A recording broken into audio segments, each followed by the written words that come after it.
a Neanderthal face is very different to the shape of a modern face. So we know Neanderthals evolved in conditions that were largely colder and drier than the present day in Europe. The official story says they went extinct, a primitive species of human that couldn't keep up and simply disappeared. But the official story is wrong. The recent scanning of 40,000-year-old Neanderthal DNA has revealed something impossible, a genetic echo that survived their disappearance.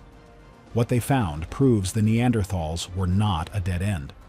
I think in many ways the Neanderthals were a wild people, but I mean wild in the best sense of the word. They were very sensitive, emotional, caring people.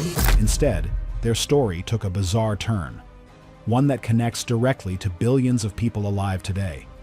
Their end wasn't an end at all. It was a terrifying new beginning, woven directly into us, chasing a phantom homeland. For over a century, we thought we had the Neanderthals figured out. Their fossils, first found in Europe, told a simple story. They were European, a tough, stocky people born from the ice and cold. Their heavy brows and powerful bodies were seen as proof that they were a separate, more primitive species, destined to be replaced by us, the smarter, sleeker Homo sapiens. Scientists built this entire narrative around a handful of bones from Germany, France, and Spain. It made perfect sense. They showed up in Europe, they lived in Europe, and they disappeared in Europe. But here's the thing. The planet kept spitting out new clues that didn't fit. Archaeologists started finding their distinctive spear points and tools thousands of miles to the east, deep in the mountains of Central Asia. Then they found their bones in Siberia. Then the Middle East. Suddenly, their supposed homeland wasn't so clear. The tidy picture of a simple European caveman began to crack. This wasn't just a small expansion. The territory they covered was enormous, stretching over 3,000 miles from the Atlantic coast all the way to the Altai Mountains. So, a new problem emerged. If they weren't just from Europe, where did they come from? Some scientists argued they must have originated in Africa, splitting off from our shared ancestor and heading north. Others insisted the story still began in Europe, with later groups migrating eastward. The debate raged for decades, stuck in a deadlock of skull shapes and stone tools. The bones could tell us what they looked like, but not the path they walked. To solve the mystery, scientists needed a time machine. And in the early 2000s, they got one. It was called ancient DNA analysis. By drilling into 40,000-year-old teeth and bone fragments, they could pull out the very code of life that built these ancient people. It was the ultimate key to unlocking their past. Everyone expected it to finally confirm the European origin story and settle the debate for good. But when the first genetic sequences came back, they revealed something that nobody was prepared for. The answer wasn't in Europe, or Africa, or Asia. It was in all of them, and none of them. The truth was, Neanderthals didn't have a single origin. They had something much, much stranger. One people, many paths.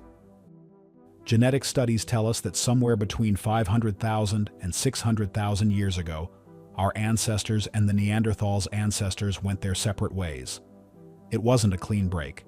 It was a slow drift, with one group staying mostly in Africa and eventually becoming us, while the other moved into the harsh, icy landscapes of Eurasia. For decades, we pictured this as a simple fork in the road, a family tree with two main branches. But the DNA showed it wasn't a tree at all. It was more like a braided river. The first hint came from a deep cave in northern Spain called Cima de los Huesos, or the Pit of Bones. Inside, researchers found the remains of over 24 ancient individuals who lived around 430,000 years ago. Their skeletons had classic Neanderthal features, like heavy brows and strong jaws. They were clearly on the path to becoming Neanderthals. But when scientists pulled DNA from their bones, they got a shock. Their main DNA, the nuclear DNA, confirmed they were early Neanderthals. But their mitochondrial DNA, which is passed down only from the mother, told a completely different story. It was much closer to the Denisovans, another mysterious group of ancient humans who lived thousands of miles away in Siberia. How was this possible? It was like finding out your great-great-grandfather was from Ireland, but his mother was from China. It shattered the idea of a simple, clean split. It meant that even at the very beginning, Neanderthal history was already tangled up with other human groups. Now, get this. As more genomes were sequenced, the river got even more complicated. The DNA revealed that Neanderthals weren't one single unified population. They were split into two major branches, a Western group in Europe and a completely separate Eastern group in Siberia. These two groups were separated for tens of thousands of years, long enough to develop their own unique genetic signatures. But they didn't stay separated. The DNA showed that massive waves of migration swept back and forth across Eurasia. At one point, a wave of Western Neanderthals moved east and completely replaced the older Siberian populations. Then, thousands of years later, another group would move back the other way. They weren't isolated. They were connected by ancient highways, vast grassy corridors that opened and closed as the Ice Age glaciers advanced and retreated. The Caucasus Mountains, for example, acted like a massive gateway between East and West. It was a genetic exchange point where populations met, mixed, and were replaced. Their identity wasn't forged in one place. It was built on the move, a constantly shifting mosaic of people. Their origins weren't a single point on a map, but a network that spanned a continent. And flowing right alongside them in this braided river was another ghost. The third branch. Just when the story of the Neanderthals seemed tangled enough, DNA analysis revealed another player on the stage, a species so elusive they're practically ghosts. They're called the Denisovans. For years, they were completely unknown to science. We had no idea they even existed. Their entire known physical record consists of a few tiny bone fragments and a couple of teeth found in a single cave in Siberia called Denisova Cave. That's it. No full skeletons, no skulls. But from those tiny scraps, scientists pulled a complete genome, and what it showed was stunning. The Denisovans were a distinct branch of the human family, as different from Neanderthals as Neanderthals were from us. But the real kicker is, they weren't strangers. The very same cave that held the Denisovan bones also contained Neanderthal remains. They lived in the same place, walked the same ground, and stared at the same stars. And they did more than just coexist. They had families together. The proof is written in their DNA. Scientists found that Denisovans carried significant chunks of Neanderthal DNA in their genomes. And it wasn't just a one-time thing. They met and mixed on multiple occasions. These weren't just rivals competing for resources. They were potential partners. To put it mildly, this changes everything. We used to think of the ancient world as a simple place with just one or two types of humans. But it was far more crowded. It was a world where you could walk over a hill and meet an entirely different kind of person. One of the most mind-blowing discoveries from that Siberian cave was a tiny bone fragment from a teenage girl who lived about 90,000 years ago. When they sequenced her DNA, they found her mother was a Neanderthal and her father was a Denisovan, an actual first-generation hybrid. This wasn't a theory anymore. It was a fact. These two groups were part of the same braided network, and their encounters literally created new people. This constant mixing gave both groups advantages. The Neanderthal genes that crossed into Denisovans were often related to the immune system, helping them fight off new diseases. In return, Denisovans passed on their own genetic tricks for survival. They weren't sealed-off populations. They were part of a vast, interconnected web that stretched across Asia. The Denisovans are the ultimate ghost species, a people known almost entirely from their genes. But those genes prove that the Neanderthal story can't be told alone. It's part of a much larger, more complex human drama. And their most consequential meeting wasn't with the Denisovans. It was with a new group spreading out of Africa. It was with us. Their final gift to us. For hundreds of thousands of years, the Neanderthals navigated their world of shifting ice and braided bloodlines. But around 50,000 years ago, a new wave of humans, Homo sapiens, swept out of Africa and into their lands. This wasn't the first time our species had met. There were earlier, smaller encounters in the Middle East over 100,000 years ago, but this time was different. This time, we were there to stay. And when our ancestors met the Neanderthals, something profound happened. They didn't just compete. They didn't just fight. They saw each other as human. The absolute, undeniable proof is right inside you. Today, every single person of non-African descent carries between 1 and 2% Neanderthal DNA. It might not sound like a lot, but when you spread that across billions of people, it means that a huge chunk of the Neanderthal genome is still alive, scattered in tiny pieces among us. They never truly vanished. They were absorbed. They became part of us. This is the family secret that was hidden in our cells for 40,000 years. This inheritance was a double-edged sword. Some of the genes they gave us were incredibly helpful. They boosted our immune systems, giving our ancestors the tools to fight off diseases in Europe and Asia that they'd never encountered in Africa.